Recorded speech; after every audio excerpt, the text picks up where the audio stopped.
તમારી પાસે ક્યારે આવે, ફળ ક્યારે તમને પ્રાપ્ત થાય? તો કે ફળ પાકી જાય તમારા ખોળામાં આવી જાય. સંસારમાં ફળ પાકે ત્યારે ખોળામાં આવે, અલૌકિકમાં બેસનારો પાકી જાય ને ત્યારે ફળ આપમેળે ગોદમાં આવીને બેસી જાય.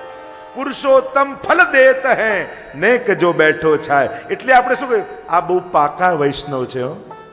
પાકા વૈષ્ણવ શું? જે પાકી ગયા છે એવા વૈષ્ણવ છે, કે જેની ગોદમાં સ્વયં ઠાકોરજી આવીને બિરાજી ગયા, એવા પાકેલા વૈષ્ણવ છે.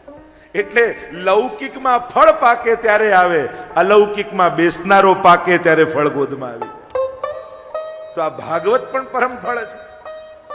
અહીંયા સ્વયં પ્રભુ પધાર્યા, વચન આપ્યું, જ્યાં જ્યાં ભાગવત કથા થશે ત્યાં હું આવીશ. અને ભાગવત તમને અનુભવ કરાવશે કે હા, ભાગવતમાં ભગવાન આવ્યા. એ દરેક બેસનારને અહેસાસ કરાવશે ભાગવત.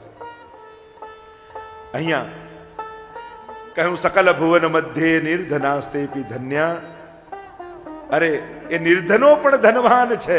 ભક્તિ સૂત્રોપનદ્ધ, ભક્તિની ડોરમાં બંધાઈ સ્વયં પરમાત્મા પોતાનું વૈકુંઠ છોડી ભક્તોના ઝૂંપડામાં રહેવા તૈયાર થઈ જાય છે. જુઓ ને પદ્મનાભદાસ, વાંચો ને કુંભનદાસ, કેવા કેવા ચરિત્રો છે. રાજભોગ પોતાનો છોડી કુંભનદાસના ઘરે શ્રીનાથજી બાબા પધારે છે. કુંભન, આજ ચખાન में होड़ लगी है. कहा होड़ लगी है? બધા પોતપોતાના ઘરેથી છાક લઈને આવશે. અરે તूने कहा बनायो है? કહું, બાબા આપકો कहा रुचे, आपने શું ગમે? बेजर की रोटी, टेटी को साग, दही और संधानो. अरे बाबा यही तो घर में बनायो है. એક વસ્તુ મારી યાદ રાખજો, પ્રભુ ક્યારે પણ જીવને એની અસમર્થતાનો અહેસાસ નથી કરાવતા. તમારી પાસે ઠાકોરજી ક્યારે પણ એવું નહીં માંગે જે તમારા ઘરમાં ન હોય, જે તમારા સામર્થ્યમાં ન હોય. તમારા સામર્થ્યની બહારનું ભગવાન ક્યારે પણ માંગતા નથી અને તમને ક્યારે પણ અસમર્થતાનો અહેસાસ કરાવતા નથી. કારણ કે આપણી અસમર્થતા એ ભક્તિ માટે આપણી અયોગ્યતા ક્યારે ન હોઈ શકે. આપણે ઘણી બધી વસ્તુ માટે અસમર્થ હોઈએ છીએ, પણ એ અસમર્થતા એ કૃપા માટેની આપણી અયોગ્યતા નથી. ઘણી વાર તો અસમર્થતા જ યોગ્યતા બની જાય છે, કે તારી પાસે નથી તો હું તારી પાસે આ આરોગીશ. જે હતું એ જ માંગ્યું. અરે આરસી આપી સોનાની માનસિંગે કહ્યું કે મારે કાંઈ એવું જોઈતું નથી જેનાથી મારું મન પ્રભુને છોડીને એનું ચિંતન કરે. પદ્મનાભદાસના છોલા આજે પણ આપણને યાદ છે. આજ સુધી કેટલાય 56 ભોગ મથુરાધીશને થયા હશે, પણ મથુરાધીશના દાઢમાં તો હજી છોલાનો જ સ્વાદ છે.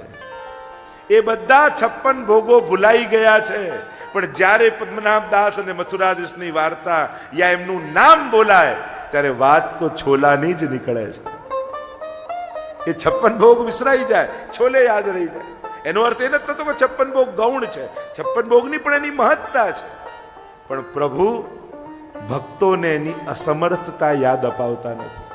એટલે ક્યારે પણ કોઈ પણ વસ્તુનો અભાવ તમારા ઘરે હોય, જીવનમાં હોય, તો ક્યારે પણ મનમાં કચવાટ ન કરતા.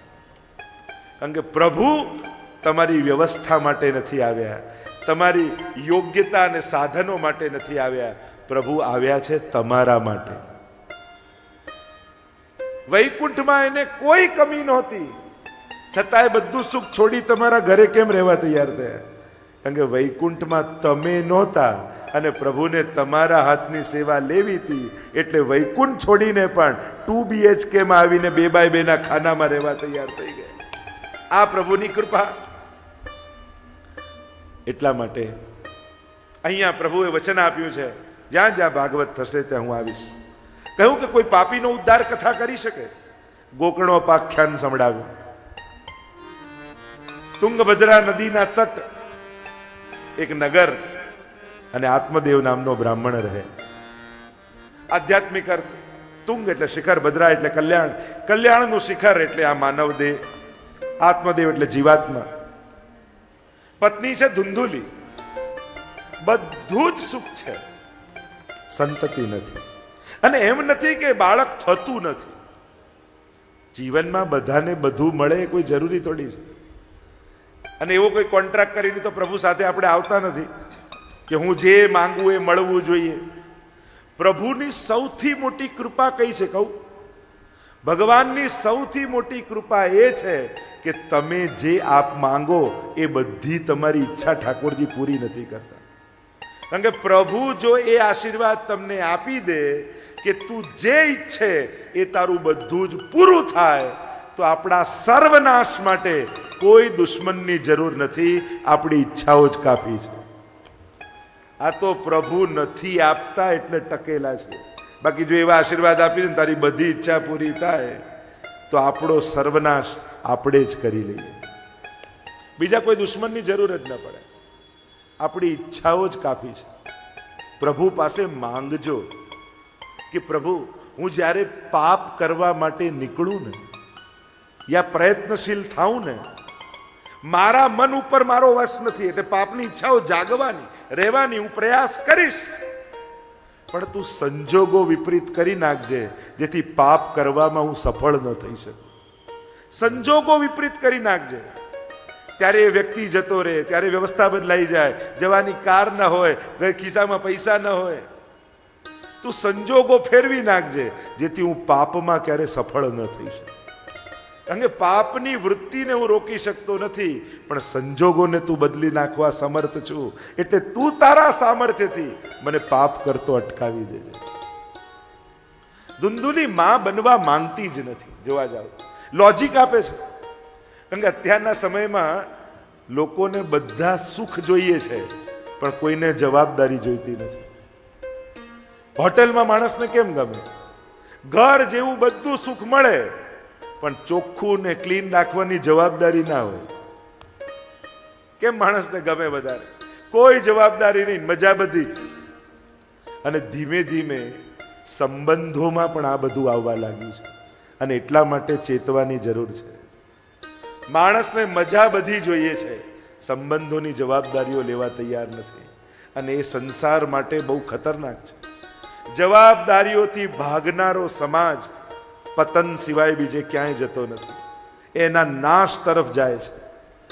અને જેટલું આ વધશે જવાબદારી વગરની મજા, જવાબદારી વગરના સંબંધો, જવાબદારી વગરના સુખ, એ કેવલ ને કેવલ સમાજને પતન તરફ જ લઈ જશે. આપણે ત્યાં તો નિભાવવાની વાત છે, ઝીલવી લેવાની વાત છે.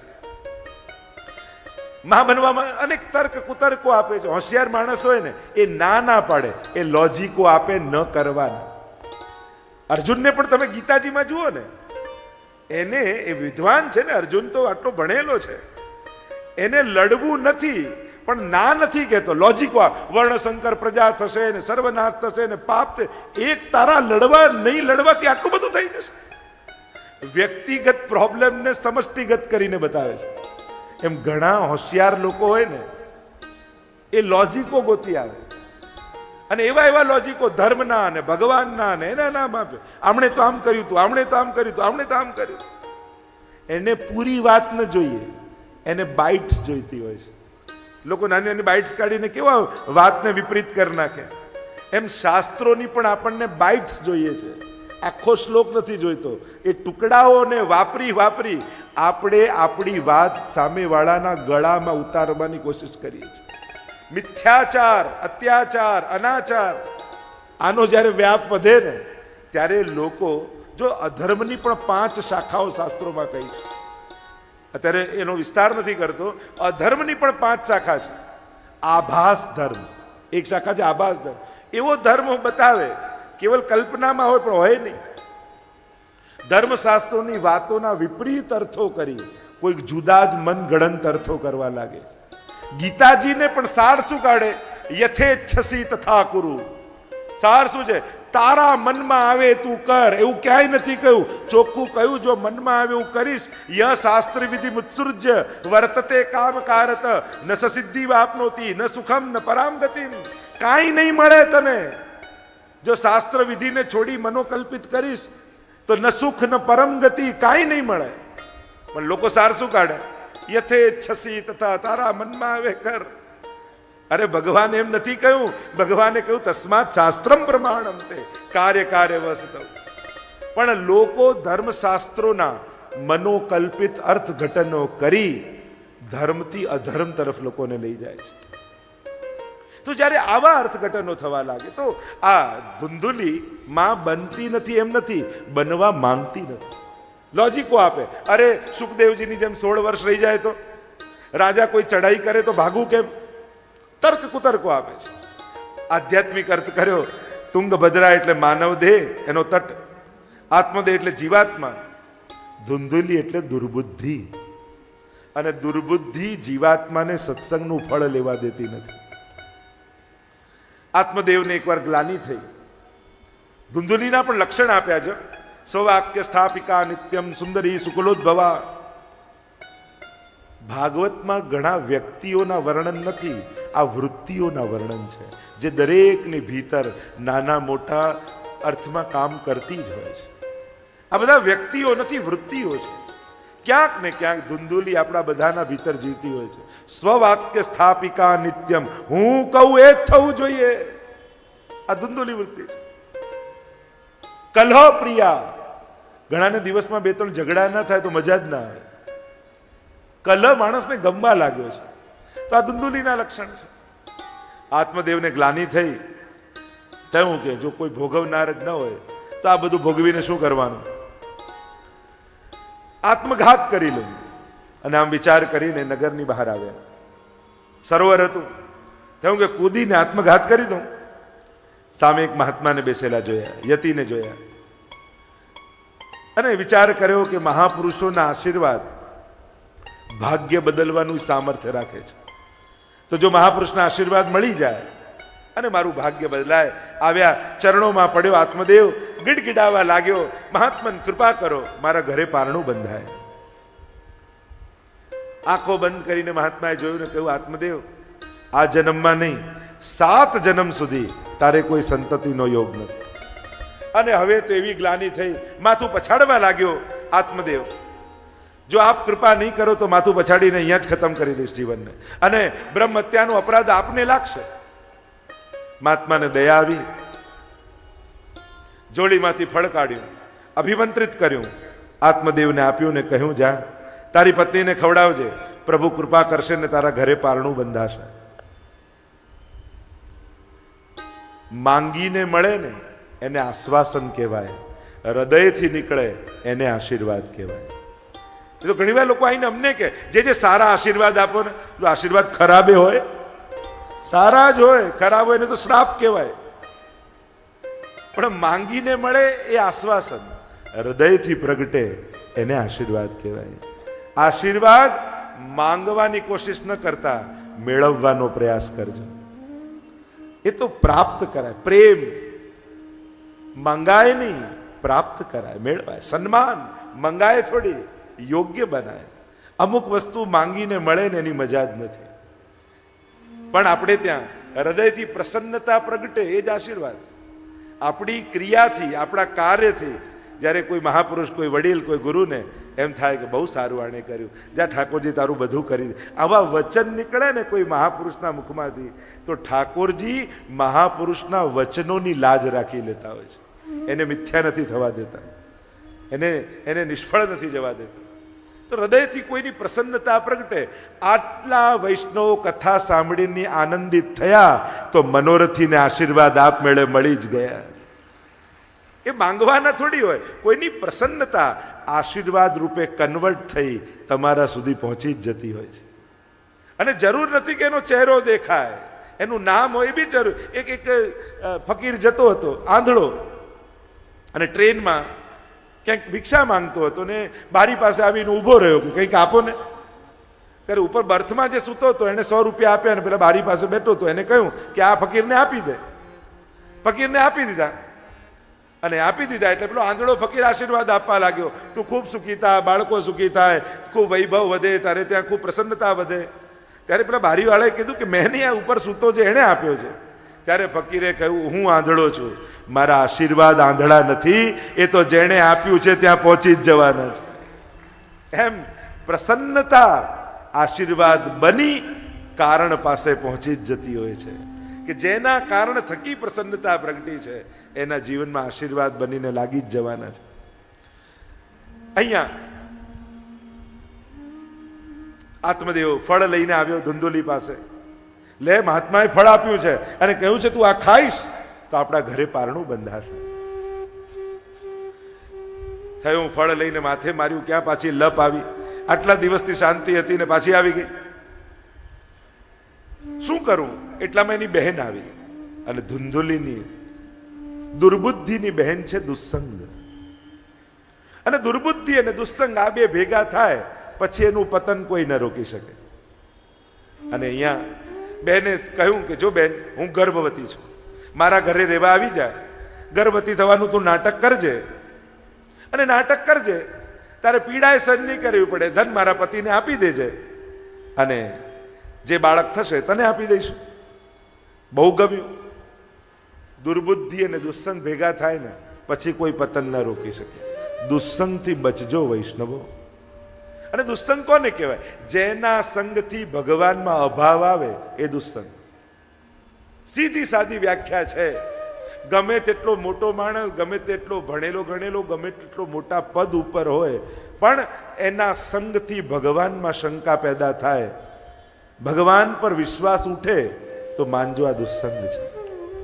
સાવધાન રહેવું. સત્સંગી એને કહેવાય જેના સંગથી ભગવાનમાં પ્રેમની વૃદ્ધિ થાય, એ સત્સંગ. અહીંયા બેનને ત્યારે એવા આવી ગઈ. ફળનું શું કરું? કે તારા આંગણામાં ગાય બાંધી છે ને, એને વાછરડું થતું નથી, એને ખવડાવીને જોઈ લે. ગાયને ખવડાવ્યું, સમય થયા, અહીંયા વાછરડું થયું, આખું શરીર મનુષ્ય જેવું, કાન ગાય જેવા. નામ રાખ્યું ગૌકર્ણ. માનો ઋષિનું તપ સાક્ષાત ગૌકર્ણજી રૂપે પ્રગટ થયું. અહીંયા બેનને બાળક થયું, ધુંધુલીને આપ્યું, કહ્યું મારું બાળક, એનું નામ હું ધુંધકારી રાખીશ. જેના જન્મમાં છલ કપટ હોય, એક જીવનું વ્યક્તિત્વ કેવું થાય.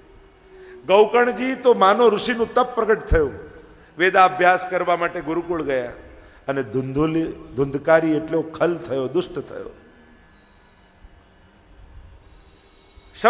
સબના હાથમાં પડેલા પિંડોને ખાનારો થયો. કેટલા બધા વર્ણન આવે છે. પ્રતાડિત કરવા લાગ્યો મા બાપને. માતાને થયું, એના કરતા બાળક ન થયું હોત તો સારું થાત. આત્મઘાત કરી લીધું માતાએ. પિતાની હજી આસક્તિ ગઈ નથી. ગૌકર્ણજી આવ્યા, જોયું, હજી આસક્તિ ગઈ નથી. હવે તો હરિભજનનો સમય છે, અને હવે નહીં તો ક્યારે? ઘણી વાર લોકો આમ વ્યવસ્થા અને સંજોગોની પ્રતીક્ષા કરતા, બધું ગોઠવાય ને પછી ઠાકોરજી પધરાઈશું. અરે ક્યાંક તું ન ગોઠવાઈ જાય. ક્યાં સુધી પ્રતીક્ષા? આજ નહીં તો કબ? ક્યારે? કોઈ ટાઈમ તિથિ ખરી? એક વસ્તુ યાદ રાખો, જે અનુકૂળતાની પ્રતીક્ષા કરતા રહે છે એ ક્યારે કરી શકતા નથી. જે કરવા લાગે છે ઠાકોરજી એને બધું અનુકૂળ કરી આપે છે. અને પ્રમાણ તમને બતાવું, પ્રમાણ બતાવું.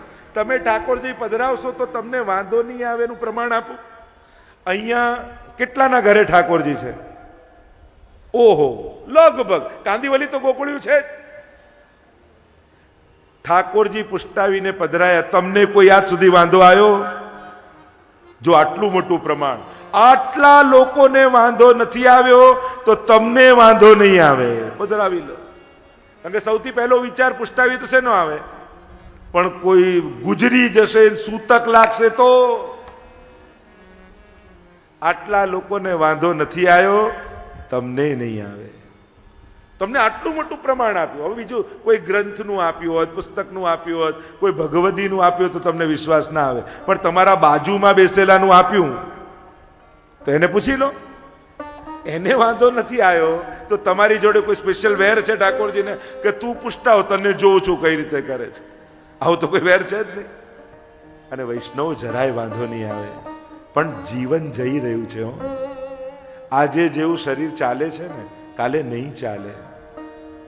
તમે શું એવું પ્લાનિંગ કરીને બેઠા છો, દેખાતું ઓછું થશે ને પછી દર્શન કરવા જઈશ, ચાલવાનું બંધ થશે ને પછી યાત્રા કરવા જઈશ?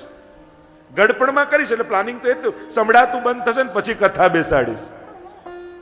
પ્લાનિંગ તો એવું જ કહેવાય. ગડપણમાં એટલે આ જ પ્લાનિંગ કર્યું કહેવાય. આ સારું કહેવાય પ્લાનિંગ?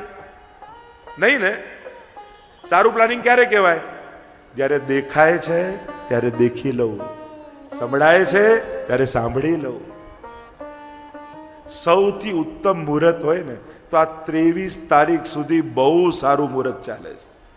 એટલો સારો સમય ચાલે છે કે આ સમયે જો કોઈ ઠાકોરજી પુષ્ટાવે તેને તો સાક્ષાત ઠાકોરજી સ્વાનુભાવ કરાવે.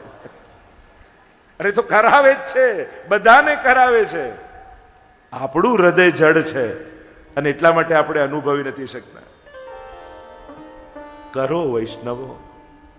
ઘડિયાળનો 1 કલાક નથી જતો, આપણા જીવનનો 1 કલાક જાય છે. ઘણી વાર લોકોને 5 માંથી 6 તો ઘડિયાળનો નથી ગયો, એને તો બતાયો છે. ગયો તો આપણો છે, ગયો આપણો જ છે. ગમે તેટલી સારી ને મોંઘી ઘડિયાળ લો, કોઈ ઘડિયાળ વાળો એમ નહીં કે આજથી સારો ટાઈમ સ્ટાર્ટ. કોઈ ઘડિયાળ વાળો કહે છે આપણા કર્મો દ્વારા સમયને સારો આપણે કરવાનો છે. અને ગયેલો સમય પાછો નથી આવતો વૈષ્ણવ. 1 2 3 4 આ 4 સેકન્ડ ગઈ. તમને કરોડ રૂપિયા આપો, પાછી લાવી આપો, આવે તો મોંઘું શું થયું? આ 4 સેકન્ડ કે કરોડ રૂપિયા. નાની નાની વાતોમાં આખો દિવસ બગાડી દઈએ છીએ. પણ વૈષ્ણવ કુળમાં જન્મ મળ્યો છે, બ્રહ્મ સમન લીધું છે, ઘરનો બધી અનુકૂળતા છે, છતાંય જો પ્રભુ ન પધરાવો તો દુર્ભાગ્યની સિવાય બીજું શું કહી શકું? તેને ઉપર રહ્યા દેવ ધિક્કાર બોલે. વલ્લભા કહે કે કણિકા ન ચાખી. વૈષ્ણવ કુળમાં જન્મ મળ્યો, બ્રહ્મ સમન લીધું, ગળામાં કંઠી છે, પ્રભુએ અનુકૂળતા આપી છે, છતાંય ક્યારે ઘરમાં જારી ન ભરી તો દેવતાઓ પણ ધિક્કાર છે કે અમે લાલાયિત રહીએ છે કે રંચક સેવા મળી જાય અને અમને નથી મળતી, અને તને આટલી અનુકૂળતા આપી છતાં એક જારી ન ભરી શક્યો, તો તારામાં આટલું મોટું દુર્ભાગ્ય સિવાય બીજું શું કહેવાય? તારું આ દુર્ભાગ્ય નહીં તો શું?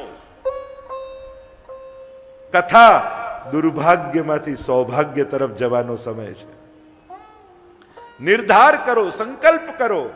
જ્યાં તમને જે વલ્લભ કુળમાં ભાવ હોય, નિકટતા હોય, ત્યાં જઈને પુષ્ટાઈ આવો.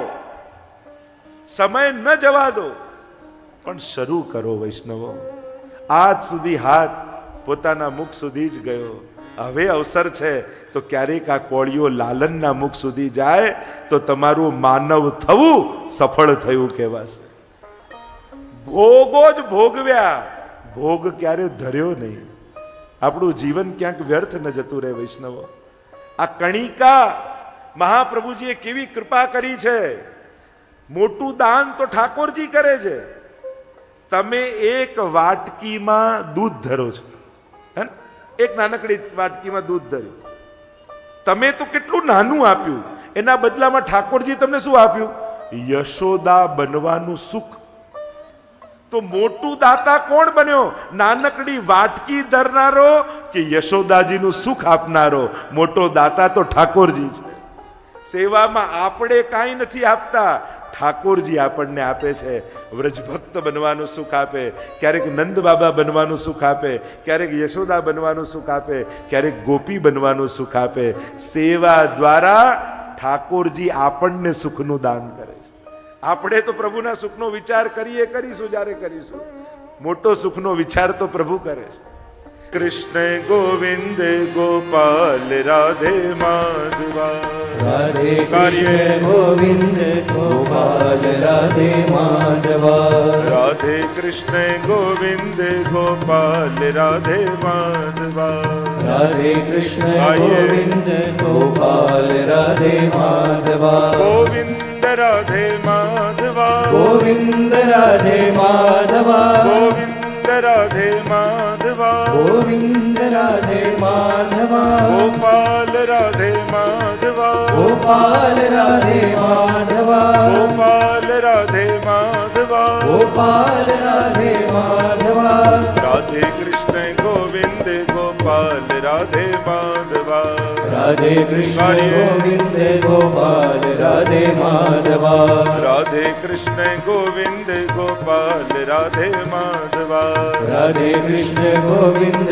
गोपाल राधे माधवा गोविंद राधे माधवा गोविंद राधे माधवा गोविंद राधे माधवा गोविंद राधे माधवा गोपाल राधे माधवा गोपाल राधे माधवा गोपाल राधे माधवा गोपाल राधे माधवा राधे कृष्ण गोविंद गोपाल राधे माधवा राधे कृष्ण आइए। गोविंद गोपाल राधे माधवा राधे कृष्ण गोविंद गोपाल राधे माधवा राधे कृष्ण गोविंद गोपाल राधे माधवा गोविंद राधे माधवा गोविंद राधे माधवा गोविंद राधे माधवा गोविंद राधे माधवा गोपाल राधे माधवा गोपाल राधे माधवा गोपाल राधे माधवा गोपाल राधे माधवा राधे कृष्ण जय हो। गोविंद गोपाल राधे माधवा राधे कृष्ण गोविंद गोपाल राधे माधवा